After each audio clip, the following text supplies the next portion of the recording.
La primera parte va a ser que socialicemos o nosotros queremos saber cómo van ustedes con el primer avance. Si van quedados, están muy colgados, si ya tienen casi todo listo, cómo les fue consiguiendo los motores, el chasis. O cómo, pues, por lo menos ya han adelantado. ¿En qué están pegados? ¿Cómo les podemos ayudar? A ver, ¿quién ya tiene algún adelanto del chasis del Puente H? Y de los motores. Ella los consiguió. Nadie. Sí. ¿Fallaba un chasis? No, pero yo tengo la verdad precisamente pequeñito y estoy como buscándole un motor reductor y... Difícil. Sí. Listo. O sea, ¿qué motores? ¿Vos de qué categoría sos? De seguidores de línea. Seguidores de línea. A ver, de Sumo quiero saber quién ha empezado ya. Acá tenemos los motores. Este no es el chasis, no es para mirar la distribución del robot. La idea es montar los motores en un chasis de acrílico.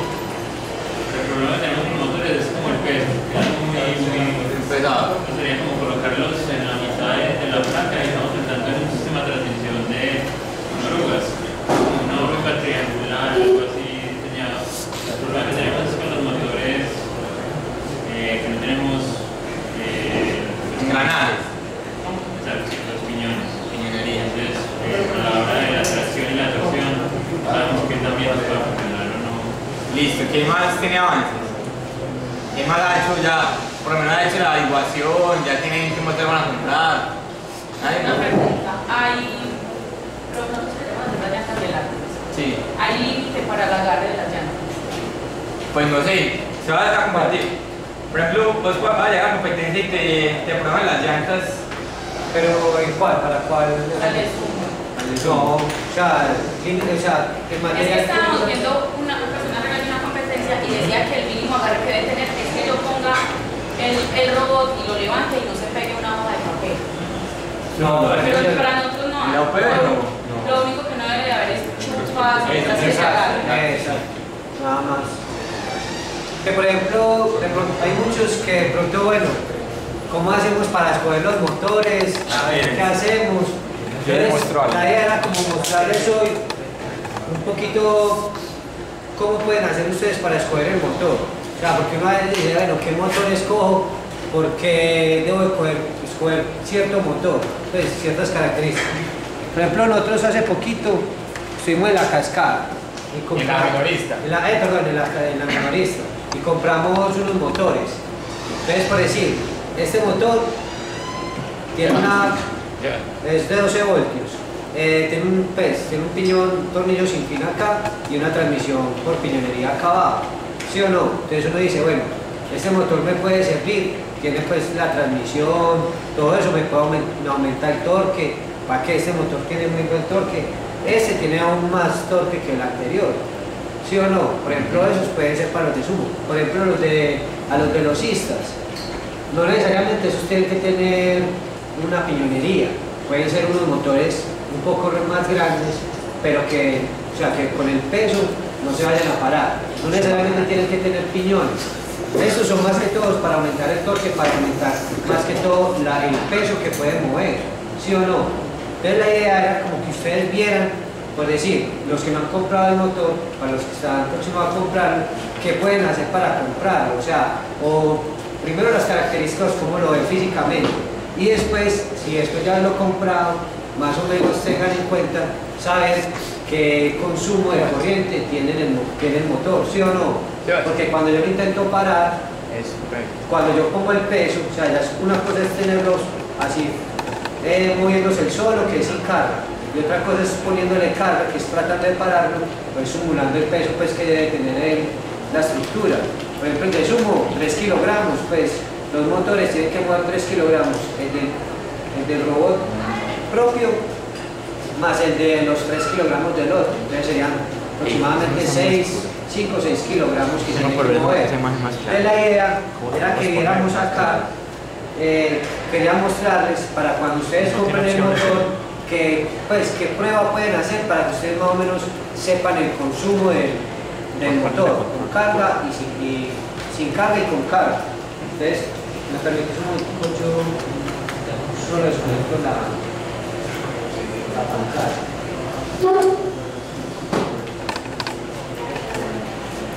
Ah, eso no se ve en nada parte. Les quería mostrar antes de configurar eso.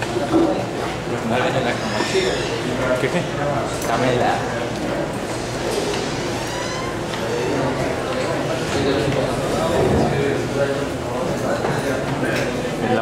Lámpara. Entonces, bueno, ¿quién más ha tenido problemas por ejemplo, para conseguir los motores? ¿O qué dudas han tenido con lo que se explicó la clase pasada? Que de pronto no haya quedado de pronto muy claro, que ahí sí expliqué un montón de motores, de pronto, sé que estos motores no quedó, me quedó muy claro ciertas cosas, pero la idea es como mostrarles hoy un poquito más de esto y explicarles lo de los PTH. Antes de que sigamos, nosotros, pues yo también estoy construyendo robots de laberinto con los muchachos del grupo. Entonces nosotros contamos con muchos recursos y nos fuimos un día en vacaciones a cacharrear a lo que fue la cascada, pasamos por los puentes y llegamos a la minorista. En la minorista encontramos estos motores. No nos servían a nosotros, ¿por qué? Porque eran de demasiado torque. Pero yo quiero ver que ustedes se den cuenta que si uno rebusca, la plata no es un impedimento para hacer un robot. 2 motores de estos nos valieron, ¿cuánto, hermano? 12.000 pesos. Con los piñones. Con piñonería, 12.000 pesos. Y era una muy buena piñonería. Nos dieron como 5 o 6 piñones. Sí. Entonces vean, que uno por 12.000 pesos se puede ir a la minorista, ir para el rebuscador y conseguir unos buenos motores. Además, si no tienen el tiempo de ir a conseguir a la minorista, en la cascada encontramos un local de la famosa piñonería que no se había encontrado. Y ellos venden todo ese tipo de piñones. Allá los pueden conseguir, quedan en el tercer piso de la cascada, de repente para los motores. Y también encontramos muchos motores en ese mismo local. Venden motores con muy buen torque, con muy buenas RPM, con cajas de reducciones metálicas, que es muy difícil de conseguir, y a un precio que para mí no era tan costoso. Un motor, un motor de estos valía alrededor de 20.000, 25.000 pesos. Y te daban las referencias. Es importante a la hora de ustedes escoger el motor, que sepan qué referencias tienen. Entonces nos decían, este motor maneja a 12 voltios, tiene una 200 RPM. Y también a la señora, si usted le pedía el torque que le podía dar el motor, también te lo daba. Y es importante que uno lo pueda saber a la hora de hacer el motor. Porque si yo voy a hacer un sumo y el sumo gira a 600 RPM, es demasiado rápido. Porque si yo voy a hacer un figure de línea y gira a 600 RPM, es importante tener ese dato. Entonces vean, muchachos, además para el chasis, un compañero de nosotros también estuvo en la tarea de rebuscar el acrílico. Un pedazo así de acrílico, ustedes no van a comprar la lámina entera, la grande, sino dice, va a un local de acrílico y dice, señor, usted no tiene retazos que me hayan sobrado, porque estos años ya no le sirven, porque es demasiado chiquito. Pero para uno puede fácilmente hacer varias partes del chasis con esto. Una lámina de este tipo, de este color y de esta área vale alrededor de 6.000 pesos. Entonces vean que no está tan costoso. La cosa es que uno saque el tiempo de ir a buscar dónde quedan las tiendas de acrílico, dónde quedan las baratas, dónde me pueden hacer el descuento más fácil. Y queremos que ustedes no se atranquen por eso, que sigan adelante. Porque esto, yo sé que es la etapa más difícil. Ustedes dicen, no, yo tengo que sacar plata para hacer el robot. Muchas personas sí tienen la idea, no, vamos a hacer un robot, dale, de una. Pero ahora que dicen, no, tengo que sacar plata de mi bolsillo, ¿cuánto tengo que sacar? Eso es lo más difícil, que nosotros queremos. Que ustedes no se queden por eso, y que sigan rebuscando y que vean que las opciones están a la mano. Que no sino ir y empezar a averiguar todo. Para allá. ¿El consumo corriente? Muy importante. Creo que No menciona eso.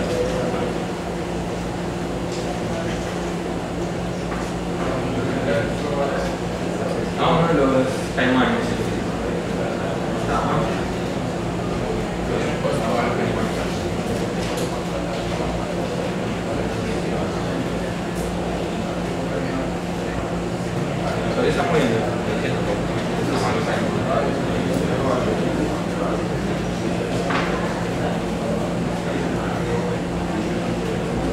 Muchachos, ¿qué les parece? El avance estaba programado para entregarlo la próxima semana. ¿Cómo se vende el tiempo? ¿Mal? ¿Bien? Mal. La mayoría mal. ¿Qué? ¿No lo tienen listo para la próxima semana, mejor dicho? No. 8 días más. Ya, ¿vos qué decís? Sí, pues está bien.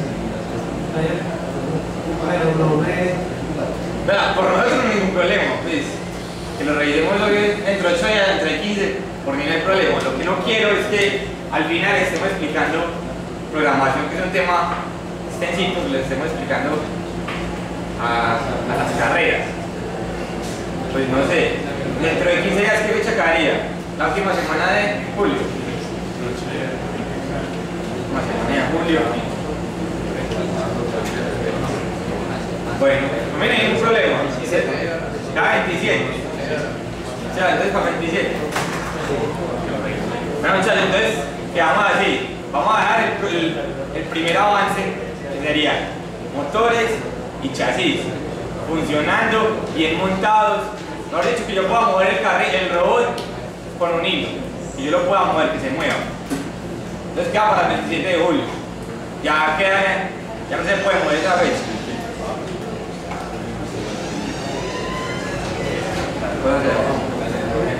¿Qué da? No, le corre,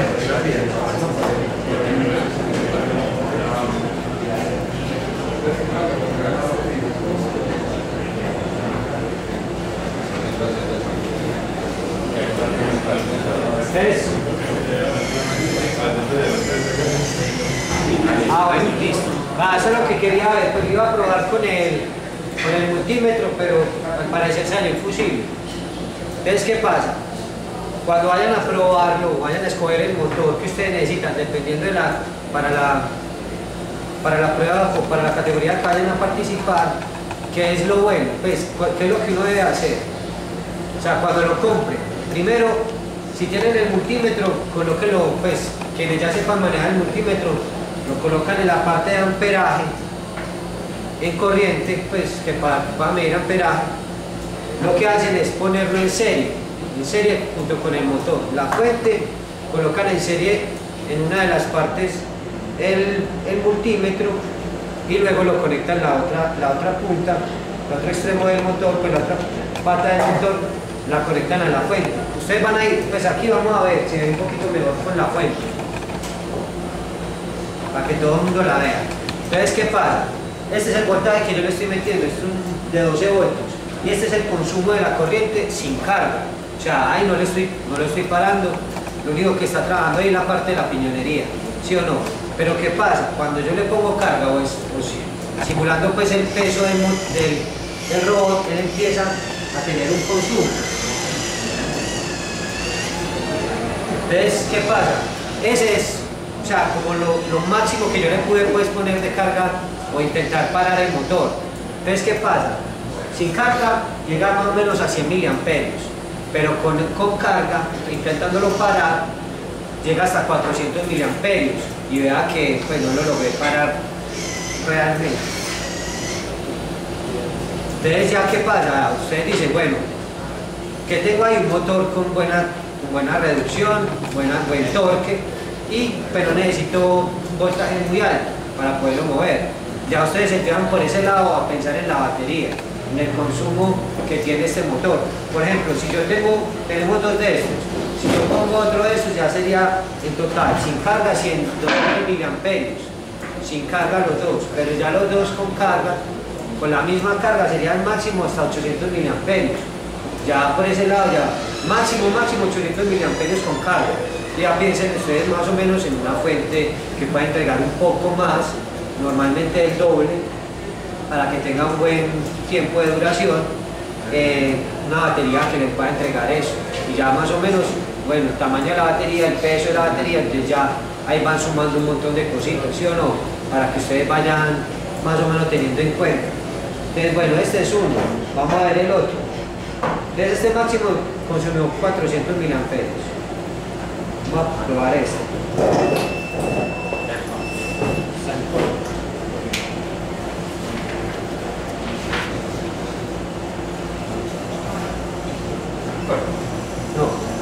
este el consumo de este es de 200 miliamperios. Sin carga.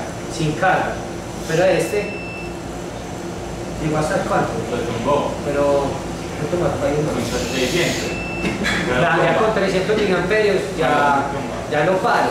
Pues ya paro el movimiento de este motor. O sea, ya la reducción, pues la transmisión que tiene puede ser muy buena, pero el motor no me está dando el consumo que me está pidiendo acá.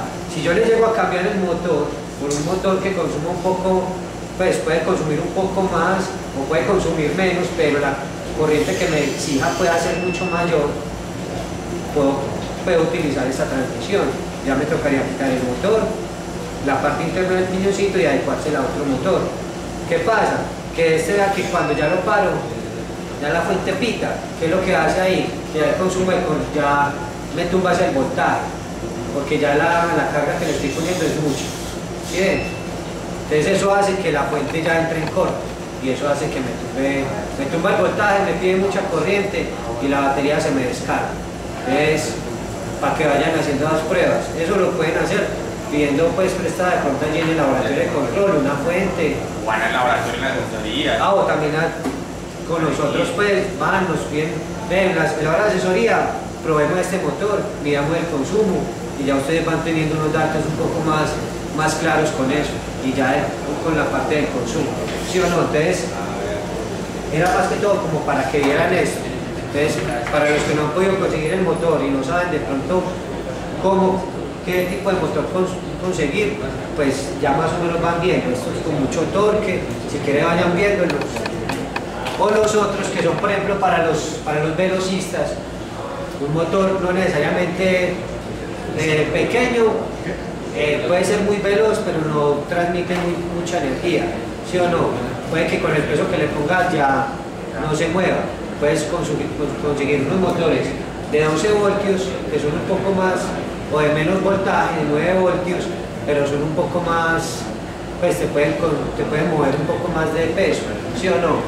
Entonces esa era como una de lo que queríamos pues como socializar aquí al principio con respecto a los que han tenido problemas. Si alguien tiene problemas y ahorita no hemos podido y de pronto no quieren hablar acá, listo, no hay problema. Muchachos, otra cosa, hemos visto que el uso de la plataforma TeamLab es muy reducido. ¿Qué pasa? ¿Por qué no han hecho discusiones? No se ha tenido muy claro cómo es el ¿No han entendido TeamLab o qué es lo que está pasando? todo el tiempo. O es el tiempo. Que nosotros pensamos y nos hemos dado cuenta que en el grupo esa herramienta ha sido muy útil. Y la experiencia de videojuegos ha sido muy buena. Queremos saber qué pasa con ustedes. No hay temas de discusión. O de pronto no hemos llegado al punto en que tengamos algo que discutir. Exacto. Pues de pronto, entrar a los motores no es como muy importante, ya que empecemos a ver cosas más importantes como los PNTH, como la parte de programación, de pronto puede que mejore. No sé si de pronto ha sido complicada o de pronto todavía no hay como tema de discusión. Pues no sé si alguien... Pero bueno. Ya bueno, tranquilo, no te preocupes. Listo, entonces ya hoy ya vamos a empezar es como... Bueno, antes de eso, la gente que está preocupada, que consiguieron un motor pero no tienen caja de reducción, creo que fueron ustedes los que montaron... Bueno, algunos seguidores de línea montó una discusión de cómo hacer cajas de reducción. Yo la vi y me pareció muy buena, porque ya sabemos dónde conseguir piñonería y pueden hacer cálculos básicos de la reducción, de cajas de reducción. Me parecería muy importante que la lean, que consulten en TeamLab. Yo también les he dejado información, poquita, pero les he dejado, y que sigan, que utilicen la herramienta que en verdad, si la recomendamos es por algo, que nos va a servir para este proyecto. Entonces, empezamos con el tema de hoy. Sí, pues ya hoy vamos a empezar a explicar un poco lo que son los puente H, que es más que todo, que es un puente H. Vamos a empezar un poco, para algunos que ya están un poco más adelantados, pues eso va a ser muy sencillo, pero para los que no tienen, tienen un poco conocimiento y todavía no han visto el funcionamiento de esto, de cómo es el funcionamiento de un transistor. O sea, que eso, de aquí para adelante, pues los que en la carrera, eso prácticamente es como fundamental, pues, aprenderlo a manejar. Entonces es algo como muy básico, pero que la idea es que ustedes, no les dé miedo ponerse en una protoboard y quemar 2 o 3 transistores. Un 3904 no pasa de de 50 a 100 pesos si no estoy mal, y con eso pueden entender el funcionamiento básico del transistor, que es cuál es la base, cuál es el emisor y cuál es el colector, cómo es en región de saturación, de switcheo, pues cómo se pueden utilizar. ¿Sí? Entonces es como la idea de que ustedes sepan qué es un transistor y que pues para los PNTH son fundamentales, porque prácticamente lo podemos ver acá como transistor o lo podemos ver como integrado.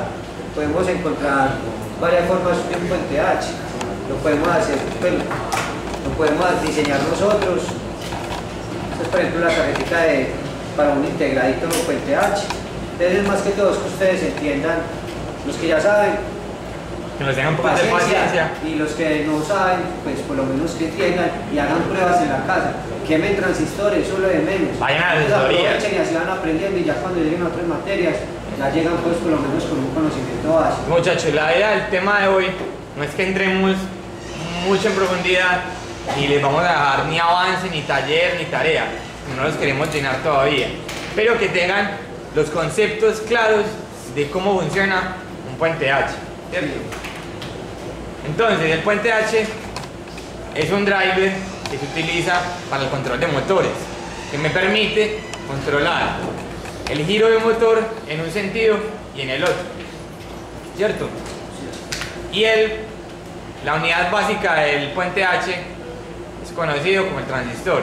Es un dispositivo electrónico que se compone de 3 pines: el emisor, la base y el colector, ¿cierto? Y me permite dar en ciertos casos, en ciertos momentos, un paso de corriente entre colector y emisor. Entonces lo tenemos de 2 tipos: el NPN y el PNP. ¿Sabes? Por ejemplo, ahí, esto internamente está conformado, tiene unos materiales ahí que eso más adelante lo van a ver, y si entramos en detalle, eso es semiconductores y eso es una materia compleja, ¿sí o no? Pero internamente tiene unos componentes que lo que hacen es que me permiten activarlo con una señal positiva o con una señal negativa. ¿Cómo se diferencia el uno del otro? Pues yo me lo aprendí así. Cuando lo veo así, y si no me sé la referencia, es, por ejemplo, yo vulgarmente lo hago, no penetra, ¿sí o no? ¿Por qué? Porque la flechita no está entrando. Entonces, ¿qué pasa? Cuando digo, no penetra, la señal es positiva, ¿sí o no? No penetra. Y en el otro, penetra, ¿sí o no? ¿Sí o no? Entonces, ¿qué es lo que hace? La flechita entra, ¿sí o no? Entonces es negativa la señal. ¿Qué pasa? ¿Qué es positivo y negativo? Este se activa con una señal de 5 voltios, de 0 de 5 voltios, y este con una señal de menos de 5 voltios, 0 voltios. Entonces, si ustedes conectan este a 5 voltios de la fuente, lo que tengan aquí conectado se va a encender, o sea, va a dejar circular la corriente entre colector y emisor, pues dejar pasar el voltaje por ese, pues entre este camino. A ver, cuenta que es un switch de estos aquí normales de la pieza. Si está abierto, a ver, cuenta que usted la señal de 5 voltios. ¿Viste esto? Te cerró el circuito. Por ahí te deja pasar una corriente, ¿sí o no? Es por aquí, pero con 5 voltios, porque es positivo. Si este, que es negativo, si le pongo 0 aquí, si le pongo 5 voltios no se activa, o sea, siempre va a estar abierto, aquí no va a circular nada. Pero si le coloco aquí 0 voltios, o sea, lo desconecto de los 5 voltios de la fuente, ¿qué pasa? Por aquí va a circular lo que tenga acá conectado, la fuente que tenga acá conectada. ¿Sí me entienden? Si querés, dale un poquito. Entonces, vea, para que entremos como ya en un poquito más de materia, un transistor tiene varias formas de trabajo: una región de corte, una región lineal y una región de saturación. Básicamente vamos a dar solamente una, que es la región de saturación. En este caso, solo en este caso, el transistor se usa como un switch. Es lo mismo, es un switch pero electrónico, que se funciona no hundiendo algo, sino poniendo cierto voltaje en cierta pata del integrado. Exacto, la señal digital, la que veíamos ahorita, que era el colector, devolvete un poquito. esta. La base. Perdón, está la base. En la base, si yo conecto las señales, eso es lo que me va a hacer activar siempre, o sea, en todo transistor, eso es lo que necesito activar, la base del transistor. Siempre va a ser la señal digital, la señal que va a hacer que me active eso, siempre de ir a la base. No puede ni al colector ni al emisor. Ahí va en la fuente lo que me va a dejar pasar el transistor, nada más. Es la fuente que me va a alimentar un LED o un motor. Eso es lo que me va a dejar, eso es lo que va a pasar por el transistor, entre el colector y el emisor. Dale. Listo, entonces vamos a ver este ejemplo, el ejemplo más sencillo. Entonces la condición que se debe cumplir para que haya paso de corriente a través del colector al emisor o viceversa es que el voltaje en la base sea mayor que los otros dos voltajes. Es decir, si yo tengo un voltaje que estoy alimentando, supongamos con 5 voltios en el colector y 0 en el emisor, si yo pongo 0 voltios en la base, no va a haber paso de corriente del colector al emisor, en ese caso para el NPN. Igual, no igual, en sentido contrario con el PNP. Ahí el PNP, para que no haya paso de corriente, el voltaje en la base es mayor. Si el voltaje es el menor, hay paso de corriente. Por ejemplo, ahí, Que sería 5 este caso. de la señal que ustedes tengan, sea del microcontrolador o de la fuente. Pero recuerden, siempre aquí, pues eso lo van a ver más adelante, aquí va a haber una resistencia, siempre ahí debe haber una resistencia. O sea, directamente no pueden ir los 5 voltios o los 0 voltios, siempre va a haber una resistencia. Entonces vean, aquí me llega mi señal de 5 voltios y ya me deja pasar la corriente, lo que yo tenga conectado acá, la fuente que yo tenga conectado acá. Acá, 0 voltios y me deja pasar lo que tenga conectado y la fuente que tenga conectada. Entonces, si devolvete un momentito, si le envío, si le pongo 0, nada, no se activa. Si le pongo 5 al negativo, tampoco se activa. Entonces, para que vayan viendo. Entonces vamos a ver un pequeño ejemplo de cómo se utiliza un transistor como un switch. Entonces es un circuito, para alguien es desconocido lo que hay en el tablero, está totalmente perdido en lo que estamos explicando, no sabe qué es una resistencia, qué es un transistor, qué es un LED. Sí, alguien ya tiene conocimientos básicos de esto. Conocimientos básicos, los que están acá, si no, Tranquilo, no se preocupen, eso es normal. Si alguno necesita ayuda con esta representación o alguna cosa, en las asesorías, tranquilamente pueden ir a que les expliquemos. Entonces lo que tenemos ahí es una fuente de voltaje que yo puedo controlar del lado izquierdo. O sea, donde está señalando por favor. Esa es la fuente correcta que yo puedo controlar. R1 es una resistencia que tiene valor de 2K. El Q2, que es el N3904, es el transistor. R2 es otra resistencia. El LED es el bombillito que alumbra. Y aquí a la derecha tenemos una fuente de voltaje que es de 5 voltios, ¿cierto? Entonces, ¿qué pasa si yo le ingreso? Explicase esta la gráfica. Señal cuadrada. Quienes ya hayan visto un 555, ustedes saben que es un generador de frecuencia, ¿sí o no? Es una señal cuadrada, un tiempo en alto y un tiempo en bajo. El alto son 5 voltios. Exacto. Y el bajo son 0 voltios. Exacto, un tiempo en alto y un tiempo en bajo, ¿sí o no? ¿Qué es lo que le va a llegar a, pues aquí vamos a simular, esta fuente se la vamos a conectar acá, aquí le está llegando un tiempo en alto que me va a activar este transistor y un tiempo en bajo que va a permanecer apagado. O sea, cuando está en alto me llegan 5 voltios acá, cuando está en bajo 0 voltios acá. Entonces, ¿en qué momento creen ustedes que el LED se va a prender? Por ejemplo, este tipo de transistores es positivo o negativo. Es que no penetra. No penetra, es positivo. Positivo. Ya, claro, pues es como memotécnico. Sí. No, sí. Y el no penetra se activa con. No penetra. Sí. Ah, sí. 5. Entonces, ¿en qué momento de la gráfica va a estar prendido el LED? ¿En cuánto tiempo? En alto. ¿Y el alto es cuánto? 5. Es la mitad del tiempo. Exacto. La mitad del periodo, exacto. Pues. Exacto, es la mitad del periodo. ¿Cierto? Ahora, ¿qué pasa si yo ingreso esta señal por la fuente? ¿Va a estar más tiempo prendido, más tiempo apagado? ¿Por qué? Más tiempo prendido. La señal, el voltaje en alto, el tiempo en alto es mayor que el tiempo en bajo. ¿Cierto? Y ahora con esta, más tiempo apagado.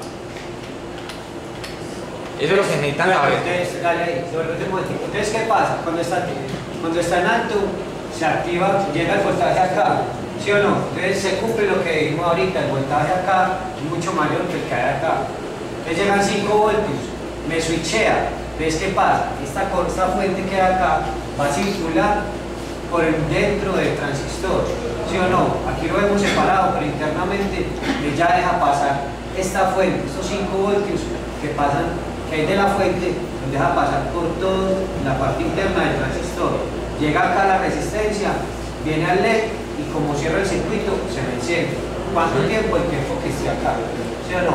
Eso mismo pasa con un motor. Esto de acá, el tiempo que usted le ponga en alto, el tiempo que usted le ponga en bajo, va a ser, así como se enciende mucho tiempo el LED, o mantiene mucho tiempo apagado, va a ser lo mismo con un motor. Y eso mismo se hace dentro del puente H. ¿Sí o no? Entonces, eso era lo que el transistor 3904, que era un NPN. Ahora vamos a analizar el mismo circuito, pero con un 3906, que es un PNP. Entonces, ahora, ¿en qué tiempo va a estar prendido el LED? En los bajos, es decir, en este caso, la mitad del periodo, ¿cierto? Ahora, ¿qué tiempo va a estar prendido el LED? Más poquito tiempo, porque la señal en bajo es menor que la señal en alto. Y ahora va a estar prendido mucho tiempo, muy poquito tiempo. Mucho tiempo. Entonces, vamos a explicarles por qué se recomienda siempre poner una resistencia en la base del transistor. Esto es muy recomendable porque los transistores no pueden tener mucha corriente en la base. Exacto. Aparte de eso, un transistor, uno lo puede utilizar como para elevar corriente. Para pedir, si el circuito pide un poco más de corriente, un transistor, un amplificador de corriente se dice. Un transistor me puede permitir eso. ¿Por qué? Porque internamente tiene la capacidad y sus características me permiten que circule por ahí cierta cantidad de corriente. ¿Por qué? Porque es que al integrado o al microcontrolador no se le puede exigir corriente. O sea, la parte de control es una cosa y la parte de potencia es otra totalmente aparte. Se tienen que comunicar, sí. Normalmente siempre acá llega la señal del microcontrolador o del integrador que me mande, que me haga activar este transistor solo con 5 voltios. Pero si el motor pide 12 voltios, yo no le puedo pedir 12 voltios al microcontrolador, pues lo va a y tampoco le puedo pedir un amperio porque... Exacto, o sea, solo es para activar para un amplificador de corriente, para lo que estábamos diciendo ahorita, para switchar y que por ahí circule la corriente que necesita el motor. Entonces la resistencia R1 que está en el diagrama es básicamente para que el transistor no se me vaya a quemar y por alguna razón se me fue mucha corriente por ese pin. Entonces esa resistencia consume cierta corriente y no llega tanta corriente a la base del transistor y no se me va a quemar. Eso es más que todo por seguridad. Entonces ahora sí, vamos a ver qué es el puente H. El puente H, no se asusten por la forma, es básicamente un arreglo de transistores. Claro, es un circuito así como este. Exacto, que me permite controlar el giro del motor. Entonces, para eso, antes de eso, vamos a ver un video que nos va a explicar rápidamente cómo funciona el transistor, el puente H.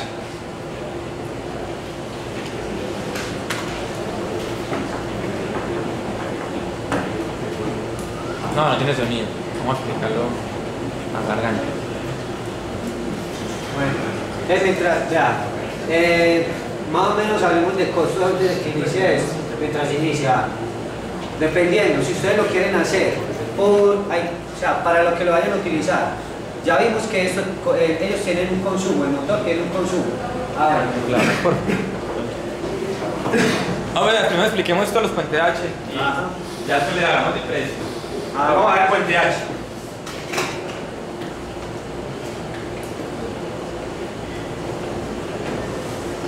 Entonces el puente H son básicamente 4 switches que me controlan el motor que tengo aquí en la mitad. Viene de H por la forma que tiene el diagrama, básicamente se representa así.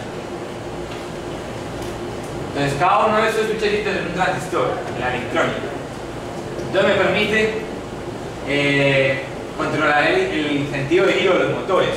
Es bien importante a la hora de manejar un robot. Dale, seguí, hermano. Entonces tengo la alimentación, que es una batería, tengo el motor y tengo los switches, que son, para nuestro caso, van a ser transistores. Entonces vamos a hacer una numeración sencilla de switches para analizar el funcionamiento. Entonces vamos a ver, la corriente sale del positivo y su objetivo es llegar al negativo. Ya vete unos segunditos antes. Ahí. Entonces, si los electrones pasan por aquí, salen de este lado y tienen que llegar al negativo, salen por este camino y encuentran todos los caminos abiertos. Entonces no hay forma de que pase la corriente a través del motor. Entonces, si no pasa la corriente a través del motor, el motor no se va a mover.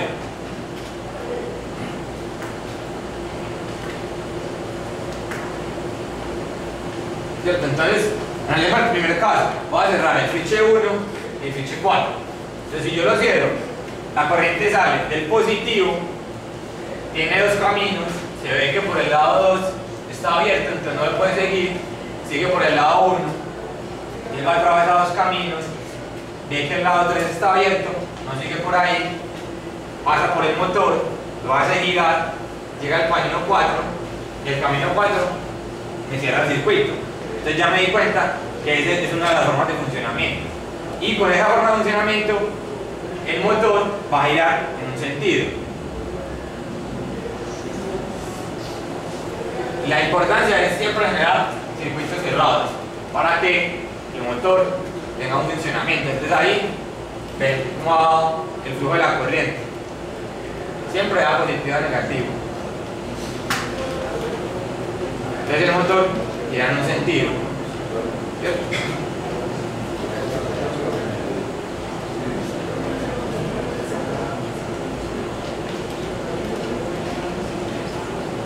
Listo, ahora hacemos otra combinación, que sería cerrando 2 y 3.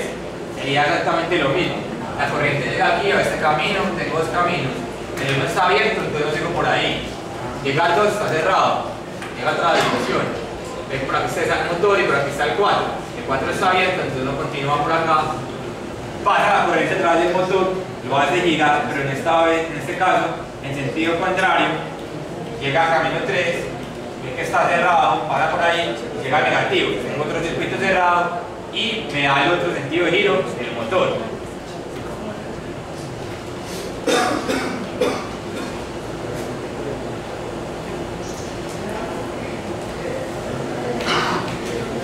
Listo, es muy importante. Esos son los dos funcionamientos que yo deseo en puente H, pero también hay otros casos que se pueden presentar y que uno, cuando monta el circuito un poquito más robusto, pone un par de transistores para que no se realicen este tipo de cosas. Por ejemplo, si yo cierro 1 y 3, la corriente pasa, no se va por el motor porque la corriente es perezosa, se va por el camino más sencillo, me realizan cortocircuito. Al igual, yo realizo el cierre de 2 y 4. Vean que la corriente es perezosa y hace el cortocircuito.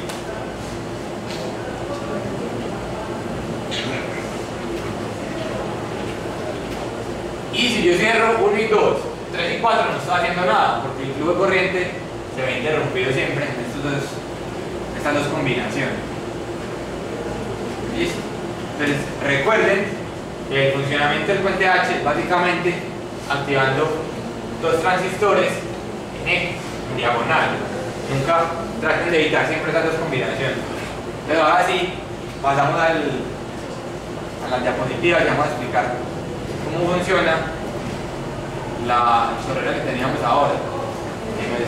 Es básicamente un mundo de switch. ¿Cierto? ¿Sabes cuáles son marcadores? No, aquí no es por aquí. Muchachos, no tiene marcador, de casualidad. Pero, Pero, ah, sí, sí, pero se borra.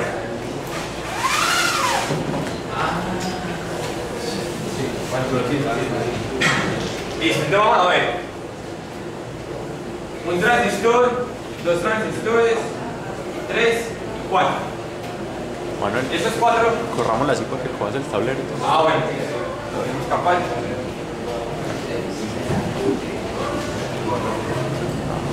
Da mucho error. Exacto, muchas gracias, hermano. Entonces, nuevamente, un transistor, dos transistores, 3, 4. Esos 4 transistores que acabo de redactar eran los mismos switches que se veían en el video. Entonces, esos son los switches que yo debo controlar. ¿Cierto? Entonces, además, tengo estos dos transistores, que son los que anteriormente les decía, que son los que me permiten que se cierren transistores en diagonal, es decir, que se cierre este y este a la vez, y que me permitan que no se me den los casos que yo no quiero, ¿cierto? Entonces, tenemos A y B, ¿cierto? Entonces, A y B van a ser las señales con las que yo voy a controlar el puente H. Desde entrada, ya sé que para yo controlar un puente H, para controlar un motor, necesito 2 pins del microcontrolador, ¿cierto? Entonces, ¿qué caso puedo tener yo? Que por aquí entre 5 voltios o 0 voltios, ¿cierto? Entonces tengo 4 combinaciones: 5, 0, 0, 5, 0, 0 y 5, 5. Entonces vamos a analizar para cada una de estas combinaciones que le va a pasar al motor. Entonces empecemos.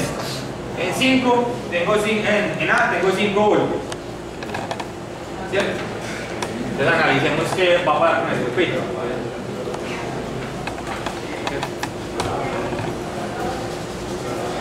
Entonces tenemos 5 voltios. La corriente va por acá, va por la resistencia y encuentra un transistor PNP o NPN. NPN. Entonces, si tengo aquí 5 voltios, el flujo de corriente se da o no se da. Se da, ¿cierto? Entonces, por aquí va a pasar corriente, ¿cierto?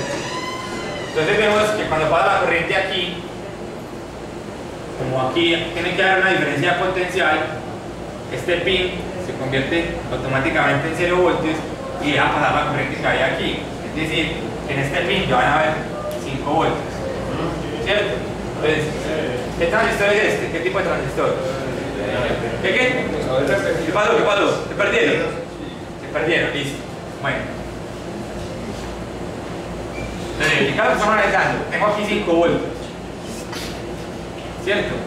Entonces, si aquí hay 5 voltios, ¿qué pasa? Pasa la corriente. Si pasa la corriente, se genera una diferencia potencial. Es decir, que aquí ya no van a ver el voltaje que había, sino que va a haber 0, y que en la otra parte del voltaje va a estar en esta misma línea, que es esta, ¿cierto? Es la que llega aquí. Es decir, 5 voltios. Como hay paso de corriente, se genera una diferencia potencial, ¿cierto? Ya aquí hay 0 voltios y aquí hay 5. Eso es lo que pasa cuando yo activo este transistor. ¿Listo? ¿Les vamos a explicar o no entendieron? Sí. Pero realmente porque se vuelve ciego arriba. Por la diferencia, porque como yo voy a pasar la corriente, lo que había aquí, que no sé cuánto era, ya pasa a ser una diferencia potencial, porque si no, no habría paso de corriente. El de arriba es PNP y se tira a Exacto, ya vamos para allá. Pero se vuelve 0, ¿por qué? Porque hay, como yo dejo que la corriente que está aquí circule, para que haya una circulación de corriente, tengo que tener una diferencia de potencial. Entonces, para eso se me origina aquí el 0 voltios y aquí el 5 voltios. Entonces, analicemos. Yo ahora aquí tengo 0 voltios en este y aquí tengo 5 voltios. ¿Qué tipo de transistor es este? PNP. Entonces con P, cuando tengo 0 voltios, ¿qué pasa? Pasa la corriente. Entonces la corriente viene por acá y pasa. Se encuentra en el motor, ¿cierto? Pasa a través del motor y tiene dos caminos, ¿cierto? Este se activa. Ahora analicemos, veamos este lado por aquí y sigamos con esto. En este lado yo tengo una señal de 0 voltios, ¿cierto? Entonces aquí van a haber 0 voltios y ese transistor va a estar ¿qué? ¿Switchado o no switchado? No switchado. Entonces cuando no está switchado quiere decir que no hay paso de corriente. Eso quiere decir que no se va a ir por acá la corriente. ¿Por qué? Porque aquí está abierto este switch, entonces la corriente no se va a ir por acá. Entonces tiene el otro camino, que sería el de acá. Llega este transistor, como este transistor, que es un PNP o NPN, ¿cuál es? NPN, ¿cierto? Entonces como tiene 5 voltios en su base, la corriente circula y me cierra el circuito. Es decir, si yo tengo 5 voltios en A y 0 voltios en B, me da un sentido de giro, que sería, en este caso, sería ese, ¿cierto? Pero ahora, analicemos el caso contrario. Ya sabemos que con 5 en A y 0 en B, el motor gira así. Analicemos el caso contrario, sería el opuesto. Tendría 0 voltios acá y 5 voltios acá. Lo hace un poquito más rápido porque ya lo vimos. Es lo mismo que el otro caso, pero el motor varía en el otro sentido. Entonces, 5 voltios acá, este transistor, como es un NPN, se me cierra, es decir, hay paso de corriente, se me genera la diferencia de potencial aquí, 0 acá, 5 voltios acá, ¿cierto? Entonces, la corriente, ya en PNP, paso de corriente por acá, pasa por el motor porque este switch está abierto, me genera un sentido de giro así, pasa por este transistor, como aquí ya hay 5 voltios, es un NPN, se me cierra y llega a otro circuito cerrado. Entonces con la otra combinación se me da un sentido de giro contrario al que se me dio con la otra. Ahí ya tengo los dos casos analizados. ¿Qué me van a servir a mí? ¿Qué pasa si yo en ambos tengo 0 voltios? ¿Qué creen que va a pasar? ¿Qué? ¿Cómo? No prende. ¿Por qué? Porque tanto este transistor como este van a estar cerrados, van a estar abiertos. Si no hay abierto, no hay paso de corriente. Si no hay paso de corriente, no se genera esta diferencia potencial y ninguno de los switches va a estar cerrado, ¿cierto? Entonces ya sabemos que aquí tiene, ¿cierto? Y tengan mucho cuidado en el último caso, que mucha gente, cuando está haciendo el primer puente H, hace un cortocircuito con el último caso, que sería teniendo 5 voltios acá y 5 voltios acá. ¿Qué creen que va a pasar? Analicemos. Entonces tengo 5 voltios acá, este switch se me abre, ¿cierto? Se me cierra, perdón. Igual en este switch. Entonces la corriente va a generar aquí 0 voltios, 5 voltios acá, 0 voltios acá, 5 voltios acá, ¿cierto? Si yo genero 5 voltios acá, ese transistor se me cierra. 5 voltios acá, el transistor se me cierra. 0 voltios acá, como es PNP, se me cierra. 0 voltios acá, como es PNP, se me cierra. ¿Qué creen que va a pasar si todos los switches se me cierran al mismo tiempo? Hay un cortocircuito. ¿Por qué? Porque la corriente sale de los 6 voltios, ve que este está abierto, pasa, ve el motor, como el motor tiene una resistencia interna, no se mete por acá, sino que sigue este camino y me generó un cortocircuito. Entonces tengan mucho cuidado cuando estemos hablando de un puente H, ya sea integrado o sea con transistores, mucho cuidado con esa combinación, porque muchas personas tienen problemas con esa combinación y generan pérdidas. y se van a dar cuenta de que un puente H o es engorroso de montar o es de lo electrónico más caro, ¿cierto? Sí. Y se queman muchas veces por experiencia. Esto, ya vamos a dar con la definitiva por favor. ¿Quedó claro el funcionamiento o tienen dudas? Y porque en el circuito porque utilizan diferentes Ahorita diferentes combinaciones de NP y PNP. pues pero Uno positivo y otro negativo. Sí, ¿por qué? acá mira Porque el Q5 y el Q3 hacen lo mismo pero no diferentes referencias. Ah, listo, ya. Entonces, ¿qué pasa? Hablemos de eso. Entonces, yo sé que tengo NPNs, tengo el 3904, o a su vez tengo el 882. ¿Cierto? Entonces, ¿qué diferencia entre este transistor y este? La diferencia es la corriente que dejan pasar. Son las características. Las características. Pero básicamente cumplen la misma función.